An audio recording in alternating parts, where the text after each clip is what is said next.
Olá, nós estamos de volta agora para falar da segunda parte acerca da função fiscalizatória do Poder Legislativo. No vídeo passado a gente falou sobre um dos braços da função fiscalizatória, que são as comissões parlamentares de inquérito. Agora a gente vai falar sobre o outro braço da função fiscalizatória, que consiste na chamada fiscalização contábil, financeira e orçamentária. Isso daqui, especialmente se você já tem alguma intimidade com essa área financeira e orçamentária, é algo em que você pode investir bastante, é algo que vai valorizar bastante o seu mandato, é algo que, dentro de uma função de fiscalização por parte do Poder Legislativo, vai ser algo extremamente valorizado pela sociedade. Pois bem, o Poder Legislativo, ele é titular dessa função do chamado controle externo. Quer dizer, dentro do controle das contas públicas, nós temos o controle interno, quer dizer, cada ente, cada poder se controlando, se fiscalizando. É o caso, por exemplo, na esfera federal, do Ministério da Transparência e da Controladoria Geral da União, que é um órgão do Poder Executivo que fiscaliza o próprio Poder Executivo. Mas além dos mecanismos de controle interno de cada poder, existe o controle externo das contas públicas. Esse controle externo, ele é exercido pelo Congresso Nacional, na esfera federal, ou pela Assembleia Legislativa, na esfera estadual, pela Câmara Legislativa, na esfera do Distrito Federal. Mas, claro, o Poder Legislativo ele não é um órgão formado exclusivamente por critérios técnicos. Os deputados e senadores não são eleitos por critérios de competência técnica de auditoria. Eles são eleitos por representatividade política. Então é preciso que haja o auxílio por parte de um órgão técnico, que é o Tribunal de Contas. O Tribunal de Contas da União, na esfera federal, e o Tribunal de Contas de cada estado e do Distrito Federal. Então a gente pode dizer que o controle externo ele é exercido pelo Poder Legislativo com o auxílio do Tribunal de Contas. Existe uma grande discussão sobre a natureza jurídica dos tribunais de contas, se eles integram ou não integram o Poder Legislativo. Mas isso não interessa para a gente do ponto de vista prático. O que interessa é a gente saber como o Congresso Nacional ou como o Poder Legislativo em geral pode dialogar com as Cortes de Contas, dialogar com os tribunais de contas no exercício da função fiscalizatória. Vejamos. Cabe ao Poder Legislativo julgar as contas do Presidente da República ou do chefe do Poder Executivo, mais genericamente. E esse julgamento das contas do chefe do Executivo é feito com o auxílio de um parecer prévio que é emitido pelo Tribunal de Contas. Então, por exemplo, na esfera federal, o Presidente da República, ele presta contas ao Congresso Nacional, mais especificamente à Câmara dos Deputados. Essa prestação de contas ao Congresso Nacional é, então, encaminhada ao Tribunal de Contas, para que o Tribunal de Contas emita um parecer. Mas tome cuidado, esse parecer do Tribunal de Contas é de existência obrigatória, mas de conteúdo não vinculativo. Quer dizer, pode o Tribunal de Contas dar um parecer pela rejeição das contas e o Poder Legislativo aprovar as contas presidenciais. E vice-versa. Pode acontecer de o Tribunal de Contas dar um parecer pela aprovação das contas do chefe do Executivo e o Poder Legislativo discordar. Quer dizer, a decisão de aprovar ou rejeitar, ou até mesmo de aprovar com ressalvas as contas do Presidente da República, é uma matéria que é de competência exclusiva do próprio Congresso Nacional na esfera federal. O Tribunal de Contas da União tem a tarefa de opinar, tem a tarefa de emitir um parecer, que eu repito, é de existência obrigatória, mas de conteúdo não vinculante, de conteúdo não vinculativo.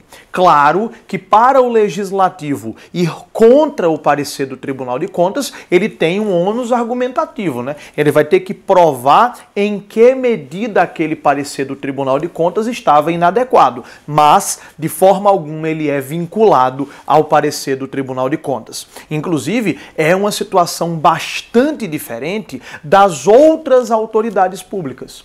As contas, como eu disse, do presidente, elas são julgadas diretamente pelo próprio Congresso com o parecer prévio do TCU. As contas dos demais administradores de recursos públicos, não. As contas dos demais administradores de recursos públicos, inclusive do presidente da Câmara e do presidente do Senado Federal, essas são julgadas diretamente pelo próprio Tribunal de Contas. Então olha que interessante, as contas do presidente, quem julga é o poder legislativo. As contas dos demais poderes, quem julga é o próprio Tribunal de Contas da União. E eu digo mais, nesse julgamento por parte do Tribunal de Contas, o Tribunal de Contas tem o poder não apenas de analisar as contas públicas, mas até de aplicar penalidades. O Tribunal de Contas tem o poder de aplicar sanções, inclusive, diz a Constituição, multa proporcional ao dano causado ao erário. E essa decisão do Tribunal de Contas, que imputa um débito, quer dizer que atribui a alguém um prejuízo aos cofres públicos e que impõe multa, a Constituição diz que ela tem eficácia de título executivo. O que é que isso quer dizer na prática? Isso quer dizer que, embora essa decisão possa ser questionada no Poder Judiciário, já que o Tribunal de Contas, apesar do nome, não integra o Poder Judiciário, mas essa decisão, embora possa ser questionada judicialmente, ela já vale como um cheque assinado pelo gestor. Por isso que todo gestor público tem, ou deve ter, bastante medo do Tribunal de Contas. Porque o Tribunal de Contas, quando ele imputa um débito ou quando ele impõe uma multa, essa decisão vale como se fosse um cheque ou uma nota promissória assinado pelo gestor público. É como se fosse uma decisão de caráter autoexecutório. Autoriza o ajuizamento de uma ação de execução fiscal contra esse devedor. Mas em que isso vai dialogar com a sua atuação parlamentar? Simples. Você, na qualidade de parlamentar, pode, inclusive, fazer requerimentos para que o Tribunal de Contas realize fiscalizações, auditorias e tomadas de contas especiais. Isso está tudo lá no artigo 71 da Constituição Federal. Então já imaginou? Se você acha, por exemplo, que há algum tipo de ilicitude em alguma matéria de contas públicas do governo federal, você pode então apresentar um requerimento que vai ser votado na Casa Legislativa a que você pertence, Câmara ou Senado, na esfera federal, e esse requerimento pode, inclusive, ter a direção ao TCU para que ele instaure uma tomada de contas, ou seja, um processo de análise detalhada da contabilidade daquele órgão ou daquela entidade. Então, fique sempre de olho aberto para essas oportunidades, para essas janelas de oportunidade. E essa auditoria, ela não vai atingir, atenção, apenas o Poder Executivo Central, apenas a administração direta. Não. Essa auditoria e essas tomadas de contas especiais podem atingir também a administração indireta. Quando a gente fala de administração indireta, a gente está falando de quem? Autarquias, fundações públicas, empresas públicas e sociedades de economia mista, quer dizer, as estatais. Imagina aí, você, por exemplo, requisitar uma tomada de contas especial no BNDES. Já houve, inclusive por iniciativa da Câmara dos Deputados. Então esse é um nicho de atuação parlamentar que eu, no seu lugar, colocaria no meu radar com bastante atenção. E tem mais. As estatais, as empresas públicas e as sociedades de economia mista, elas são obrigadas a essa prestação de contas perante o TCU, independentemente do seu objeto social. O que é que eu quero dizer com isso? Existem as estatais, empresas públicas e sociedades de economia mista, que são prestadoras de serviços públicos, como é o caso, por exemplo, dos Correios. Existem, porém, as estatais que são exploradoras de atividade econômica, aquelas estatais que atuam num determinado setor da economia, inclusive competindo com empresas privadas. É o caso do Banco do Brasil, que é uma sociedade de economia mista, é o caso da Caixa Econômica Federal, em certa medida, que é uma empresa pública, é o caso da Petrobras. houve um questionamento no Supremo Tribunal Federal das estatais exploradoras de atividade econômica que não queriam ser fiscalizadas pelo TCU.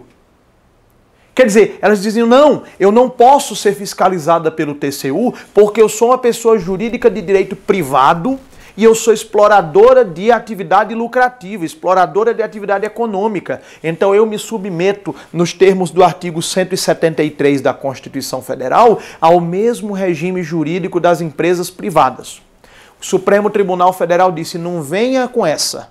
Tire o cavalinho da chuva, você mesmo sendo uma empresa, você mesmo sendo pessoa jurídica de direito privado, você mesmo sendo exploradora de atividade econômica, os seus bens são considerados bens públicos. E se são considerados bens públicos, se a maioria do capital votante pertence ao poder público, você tem sim que prestar contas ao TCU. Sabe qual foi uma das estatais que mais lutou para não ser fiscalizada no TCU? A Petrobras. Hoje a gente entende por quê, né? Quer dizer, o STF firmou esse entendimento.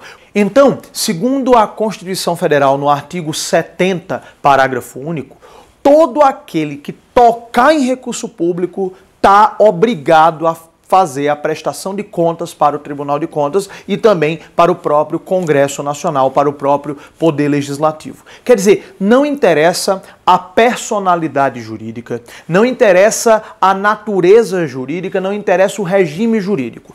Tocou em recurso público, tem que prestar contas. Pode ser uma pessoa física, pode ser uma pessoa jurídica. Então, por exemplo, uma pessoa física que recebe uma bolsa da CAPES para fazer uma pesquisa, para fazer um doutorado, tem que prestar contas. Uma pessoa jurídica vai ter que prestar contas também dos recursos públicos que receber. Também não interessa o regime jurídico. Pode ser uma pessoa física ou jurídica, pública ou privada. Isso tem uma importância grande em relação, por exemplo, às OS e às OCPs. O que são essas instituições? As OS são as organizações sociais e as OCPs são as organizações da sociedade civil de interesse público. São aquilo que a gente comumente chama de ONGs, né? As organizações não governamentais.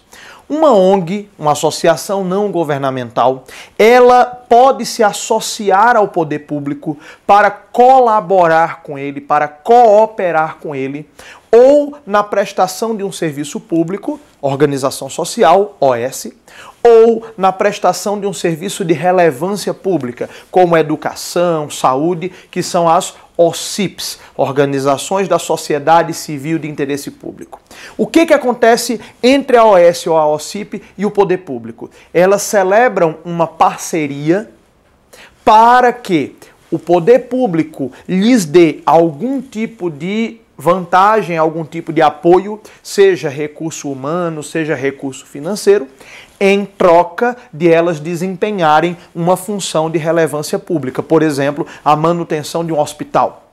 É preciso, claro, é ótimo que a sociedade colabore e coopere com o poder público, são as entidades do chamado terceiro setor, mas é indispensável uma fiscalização, inclusive, para que a gente possa verificar se a parcela pública do patrimônio está sendo bem gerida, está sendo gerida de acordo com os mandamentos constitucionais. O artigo 70 caput da Constituição, ele vai dizer quais os aspectos que a fiscalização contábil vai analisar. Ela vai analisar a legalidade da despesa, quer dizer, se a despesa tem previsão legal. A legitimidade da despesa, quer dizer, se é uma despesa justificável, razoável, meritória. Também vai analisar a economicidade, ou seja, a relação custo-benefício da despesa, e não só da despesa propriamente dita, mas também da renúncia fiscal e da concessão de subvenções. Então, é possível a formulação de um requerimento, por exemplo, para que o Tribunal de Contas faça uma auditoria em relação aos casos de renúncia fiscal. Vou te dar um exemplo bem claro. Nas obras da Copa, não é bom nem lembrar dessas coisas que já dá logo gastrite. Nas obras da Copa, houve vários estádios que foram construídos mediante renúncia fiscal, renúncia de receitas. A gente no Brasil tende a achar que doação de recurso público é uma coisa, renúncia fiscal é outra coisa. Não é não. A renúncia fiscal o que é? O governo iria arcar com determinado valor em impostos e está abrindo mão. Na prática, é como se o governo estivesse doando recursos públicos para um particular. O Tribunal de Contas e, em última análise, o Poder Legislativo pode fiscalizar isso? Não só pode, como deve. Está lá no caput do artigo 70 da Constituição Federal, que o Tribunal de Contas ele pode fiscalizar a renúncia de receitas e a concessão de subvenções, para analisar quais aspectos? A legalidade, a legitimidade e a economicidade dessa despesa. Mas a principal questão acerca da fiscalização contábil reside mesmo no artigo 70, parágrafo único, na questão de quem é que deve prestar contas ao Tribunal de Contas e, em última análise, prestar contas também ao Poder Legislativo. Também uma outra atribuição importante do Tribunal de Contas, que é o poder, inclusive, de sustar, quer dizer, de suspender atos administrativos ilegais. Quer dizer, se o Tribunal de Contas ele verifica uma ilegalidade em um ato administrativo, ele pode então, por iniciativa própria, determinar a sustação, determinar a suspensão desse ato. Caso se trate, porém, de um contrato, ou seja, se já estiver na etapa de execução do contrato, de execução da obra, por exemplo, aí a Constituição coloca uma ressalva. Nesse caso, quem deve fazer a sustação do contrato não é o Tribunal de Contas, e sim o titular do controle externo, que é o Poder Legislativo. Mas tudo isso, questão de sustação de ato, sustação também de contrato, que aí quem tem que fazer é o Poder Legislativo, de prestação de contas, tudo isso gira em torno de um ponto, de um eixo principal. Quem é que deve prestar contas ao TCU? Eu repito, qualquer pessoa que tocar em recurso público.